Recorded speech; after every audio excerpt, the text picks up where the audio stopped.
guys, this is your host ID Jester. We're now in the top 10.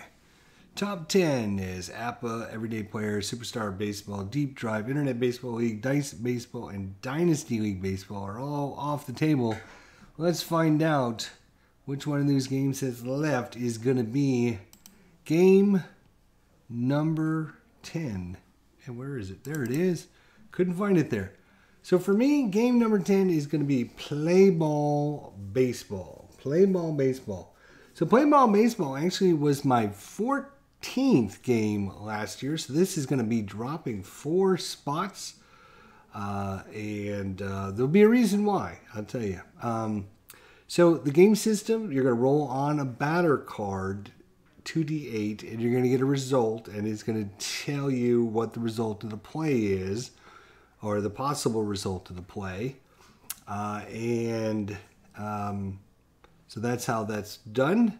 In this game, there is a pitcher card, but it's different. I'm going to show you that in just a few seconds here. But so basically, all the results are going to come off of one batter card.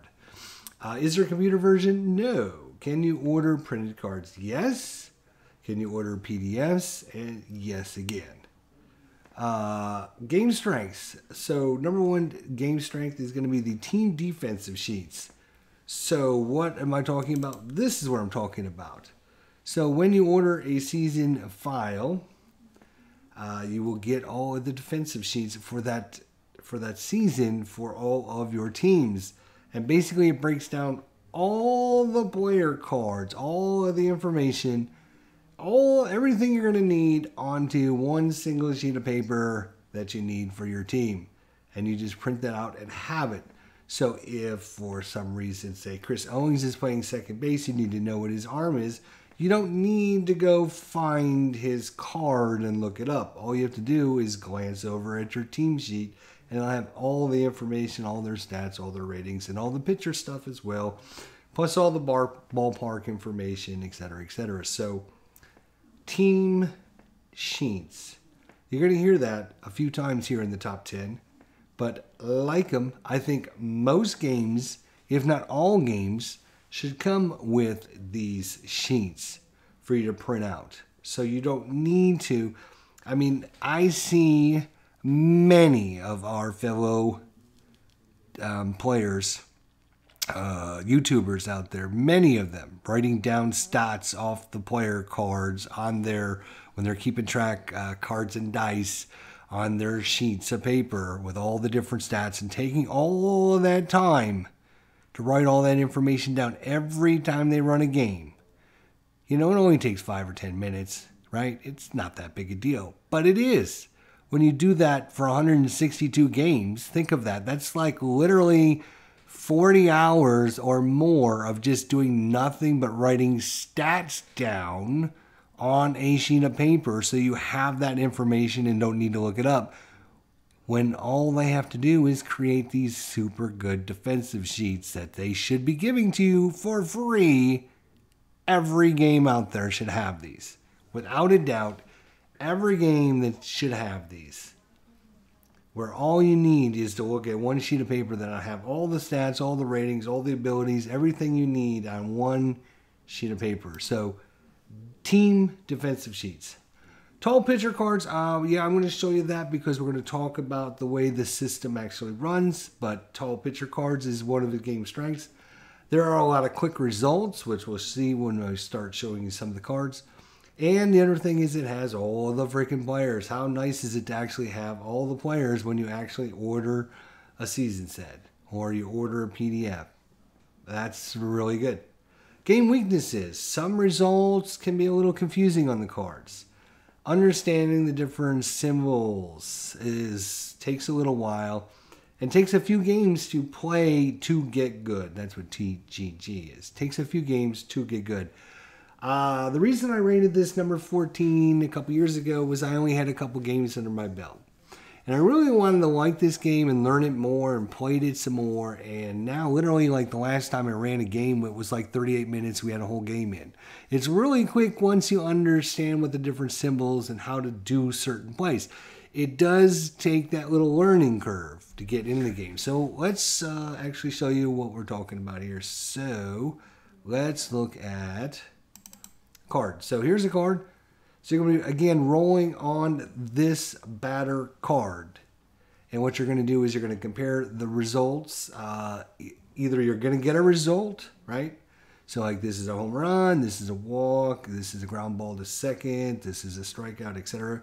Or you're going to get a result where you need to compare the player, the batter with the pitcher. And that's why the tall pitcher cards are so good, because what you do with the pitcher card is the pitcher card has ratings, and you're going to add those ratings to the batter card, and you're going to get a number. Instead of having to look back and forth on two different cards, they have these tall pitcher cards now, which is a new addition to the game recently. And you put the other team's cards below here. So this card would be literally like this card would be inside this white area, right? And so now what you would do is have that card, and you would say, oh, okay, well, I need to know what the pitcher's chance to give up a hit is. And that'll be right above that card right here. So you can just add these numbers really quickly, as opposed to looking at two different cards. So it's basically a lot of times you'll just get a normal like result. Sometimes you'll have to add the batters and the pitchers' ratings together to get a result. And then sometimes there's just like miscellaneous results. So the tall pitcher cards, definitely a super good new feature. I'm not sure every season has these. I'm not sure if he's going back. So if you're interested in play ball, you might want to email the designer and ask him if the season you're ordering has the tall pitcher cards. I know the tall pitcher cards, if you do want the season file, it will cost you extra to print these out, obviously, because you're talking, a lot bigger card, right? So it's going to cost a little bit of extra money if you're ordering the printed cards. If you order the PDF, I think they come with the PDF. Mine came with the 2014 and the 2015 season set. Had both of the tall player cards on them. But like I said, understanding some of the symbols can be a little confusing. So if we look at, say, something like, let's look at something like, well, this one's not actually too bad. And probably for me, it looks really easy now because I have quite a bit of more experience with this game now. So you can see like K1, right? So you're going to add your 1 plus whatever the strikeout to the pitcher's value is, and see if it's a strikeout. If it's not a strikeout, then it'll be whatever the out result is on a 51. But if we look at some of the symbols, like some of them can be a little confusing, like number 14 is like L:D:L star, right? So it can be a little confusing as you try to figure out what all that means, because you use L for multiple different things, right? So L could be for a left-hander. Is this a left-handed pitcher? Or is L a ball hit to left field? So, L is kind of like one of those weird ones. So what this basically says is if Carlos Santana rolls a 14, if he's facing a left-handed pitcher, that's what the first L stands for, it's going to be a double to left field.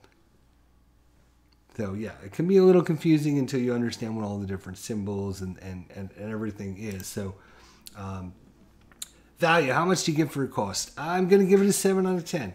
Pretty good value. The cost, I think, for the PDFs are like $20. I know that occasionally there will be sales that he'll put together. In fact, the last one I just picked up from him, the 2014-15 seasons, he was having a buy one for $25 and get another one for free or something like that. Yeah, so it was $25 for 2 basically is what it was. So basically $12.50 a season file. You get all the pitchers, all of the batters. Again, here's the tall pitcher cards. You can print these out. Here's the defensive sheets. You get all that stuff. You saw the player cards, right? So I guess the last thing, to kind of show you is how many players you actually get when you order the file. So this is 2014 Chicago White Sox. There's 9 players. There's 18, 27, 29, 30, 32, 34, 36, 38, 40, 42. So there's 43 players. You can see this guy only played in 4 games. This guy played in 1 game, right? So you pretty much get every player. Now these happen to be the pitcher batting cards. That's why they look blank, because you use these when the pitcher is going to bat. And then of course, like I said, you have your tall pitcher cards to print out for when they're actually pitching, right? Quality of cards and components. Again, I haven't ordered actually a set that are printed out. But if you order the PDF, obviously the quality of the cards and the components is going to be what you put into it. So I'm just going to leave it as standard right in the middle. If you put good quality in, you're going to get better quality out. As far as printed cards, like I said, I don't have a copy of that, so I don't know what quality they are. I am interested in getting some, so maybe next year's review we'll have a card to talk about. Support from the game and the company and the mods. The designer has always been really good. I've emailed him about different things. He's been very quick to respond. You can literally order these files. I sent him my little PayPal for $25, and within like 4 minutes, I had the files sent to me on my computer. And, I know I've ordered many things from him, and it's always been really good, on time, quick response if I had a question or something was missing, or just double checking on things or whatever. So definitely 7 out of 10. As far as mods and stuff, I don't think there's any mods for this game, or the community out there hasn't designed anything. I think people have suggested different things, like the tall pitcher cards, because originally there wasn't tall pitcher cards, and originally there wasn't pitcher cards at all. If you go back and watch some of my videos on Roster Card, in the beginning there wasn't pitcher cards at all, and then he came out with pitcher cards, and then he came out with the tall pitcher cards. So it is an evolution, and things are getting better and better as things go. Availability of seasons, extra players, etc. You get all the extra players, so that's not a problem. The reason it's only a 4 out of 10 is because I think there's only about 40 to 42 different seasons available. So not every season is out there, but there's a good variety of seasons. So 40 seasons is quite a variety. I can't quite give it a higher score than that because, he doesn't have every season available. So that kind of takes it down just below average. Ease and flow of the game and how the game played. If you look at my review, why this game was 14 2 years ago when I did this review, and the reason it's now a 6, possibly even going up to a 7, is I've got a few games in my belt. I have tried and played and through the difficult ones. Like I said, there's so many times it's like, oh, it's a walk. Boom, done. Right? Oh, it's a strikeout. If you combine the two numbers and they're 9 or higher, it's a strikeout. If not, then it's an out result. So these are all super quick, super easy, super, easy to understand and play. It's these difficult ones that you got to try to figure out a couple times. Okay, it's a pop-up SR3. So that is going to be a single to right 3. So we're going to add in the second baseman's ability score, and if it's 9 or higher, is it a single, or if it's less than 9, is it a single? And so it takes you a little bit to figure a couple of these tougher ones out. Once you do them 2 or 3 times, it's like second nature. Then it's like, oh yeah, okay, so this one here, where was it? So it's going to be a single to right. Add that to the second baseman's value. And if it's less than 9, it's an out.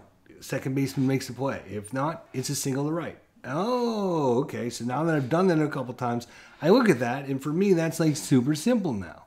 But in the beginning, it wasn't super simple, and I had to work through the process a couple times to, okay, so all right, right. So if it's a single to right, only if the value is 9 or higher, right? Okay, I got that now, right? Yeah, okay, so I understand. So like this one here, we're going to look, and first thing you're going to do is see if it's a strikeout. If it's not a strikeout, it's going to ground ball. It's going to third baseman. It's going to be single to left if the third baseman can't get it. You're going to add 1 to whatever the third baseman's range is. If that is 9 or higher, it's going to be a single to left. If it's less than 9, then the third baseman's going to make the play.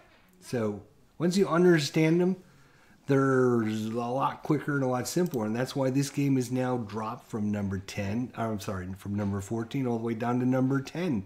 Because it is getting quicker and simpler for me to play through this game. And I think it would be, quicker and easier and simpler for you as well to play through the games, as once you understand the results, you understand what the symbols mean, and it takes a few games to get good. So that's number 10, Play Ball Baseball. Number 14 last time, number 10 this time, because I think it is a better game. There is a lot of good strength with it. The defensive sheets, the tall pitcher cards make it a lot easier to play, so you have both the results right there in front of you.